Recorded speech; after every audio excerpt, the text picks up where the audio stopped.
আছেন? ভালো আছেন।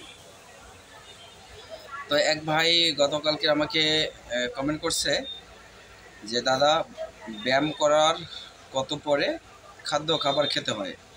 তো সেই ভাইয়ের জন্য না, শুধুমাত্র আমি অনেকের জন্যই, যারা আমার সাবস্ক্রাইবার রয়েছেন এবং যারা আমার ভিডিওগুলো দেখেন, সবার জন্য এই ভিডিওটা আমি তৈরি করছি। তো দেখেন, আমরা যখন জিম করব, হার্ড ওয়ার্কআউট করব প্রতিদিন, তো আমরা সেটা রাতে করতে পারি এবং সকালে করতে পারি। তো রাতে যখন আমরা জিম করব, তখন কিন্তু আমাদের জিম করার আধা ঘন্টার ভিতরে আমাদের কিন্তু হাই প্রোটিনটা নিতে হবে। তো কেন নিতে হবে? দেখেন, আমরা যখন জিম করি, জিম করার পরে ধরেন আজকে আমরা বাইসেপের ওয়ার্কআউট করছি, আমাদের যে হাতের ব্যায়ামটা করছি, এই হাতের ব্যায়ামটা যখন এই বাইসেপের ব্যায়ামটা আমরা করব, তখন কিন্তু এর ভিতরে অনেকগুলো টিস্যু থাকে, এই টিস্যুগুলো কিন্তু ছিঁড়ে যায়।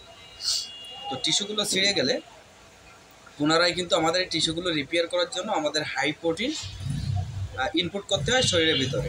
এবং আমরা আধা ঘন্টার ভিতরে যদি হাই প্রোটিনটা ইনপুট করতে পারি, তাহলে কিন্তু আমাদের মাসল বিল্ডটা খুব সুন্দর হবে এবং আমাদের শরীরে যে ওয়েটটা আছে, ওয়েটটা একটু বাড়বে। তো এই জন্যই কিন্তু আমাদের হাই প্রোটিনটা জিম করার আধা ঘন্টার ভিতরে কিন্তু আমাদের খুবই বাধ্যতামূলক দরকার। আরেকটা বিষয় বলি, হাই প্রোটিন যখন নেবেন, তখন রাতে যখন জিম করবেন, তখন ফাঁকে ফাঁকে আপনি হালকা করে গরম দুধ, ওই জিম করার ফাঁকে ফাঁকে কিন্তু হালকা হালকা গরম দুধ আপনি বোতলও করে হালকা হালকা একটু করে করে খাতে পারেন। খাইলে কিন্তু আপনার শরীরে বেশি করে কাজ দিবে। তো বন্ধুরা, এইটুকু ছিল আমার কথা।